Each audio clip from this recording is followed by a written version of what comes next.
maiatzak 3an, hasiko da Espainiako Auzitegi Nazionalean 13 lagunen aurkako epaiketa.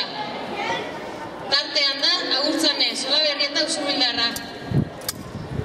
D3M Hautez Plataforma eta Askatasun Alderdia, ETAren agindu sortzea egotzita, fiskalak 7 eta 9 urteko zigorrak eskatu ditu euren aurka. Zehazki, Agurtzaneren aurka 9 urteko espetxe zigorra eskatu dute. Epaiketa, maiatzaren 3an hasi eta maiatzaren 18an bukatuko da. Auzi hau, duela 3 urte hasi zen. D3M, Demokrazia 3 milioi, 2009ko martxoaren 1eko Eusko Legebiltzarreko hauteskunde autonomikoetan parte hartzeko asmoz jaio zen. Alderdia legearen eskutik eratorritako legalizazioak utzi zuen hutsune politiko eta instituzionala bete asmoz, eta gizartearen zati baten eskaerari erantzun asmoz sortu zen D3M. 2009ko urtarrilaren 23an, ordea, Espainiako poliziak Baltasar Garzon epailearen aginduz 8 euskal herritar atxilotu zituen, eta tartean Agurtzane. 3 egun inkomunikatuta izan ostean, espetxean sartu zituzten.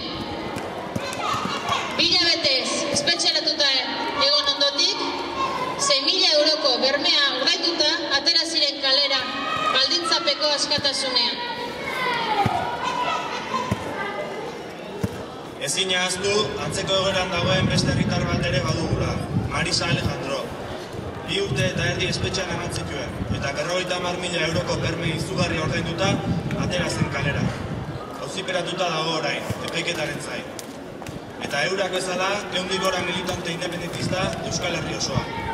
Demokrazia 3 milioiren auzia orain epaituko dute. Guk argi dugu, izaera erabat politikoa duen epaiketa baten aurrean gaudela. Izan ere, jarduera politiko jakin bat burutzeagatik epaituko dituzte, politika egiteagatik. Eta kasu honetan, hauteskunde eskaintza jakin bat euskal gizarteari eskaintzeagatik.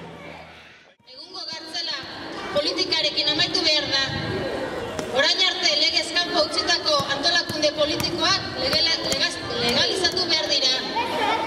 Eta militante politikoen jazarpena alde batera utzi behar da. Epaiketa politikoak barne. Eskaera hori, euskal gizartearen gehiengoak egiten dio Espainiako gobernuari. Konponbidearen aldeko karrilean jartzeko exigitzen zaio. Haatik, blokeo estrategiarekin erantzuten jarraitzen du gure herrian ireki den egoera berriaren aurrean. Eutsi egiten dio immobilismoari eta errepresio errezeta zarkituei.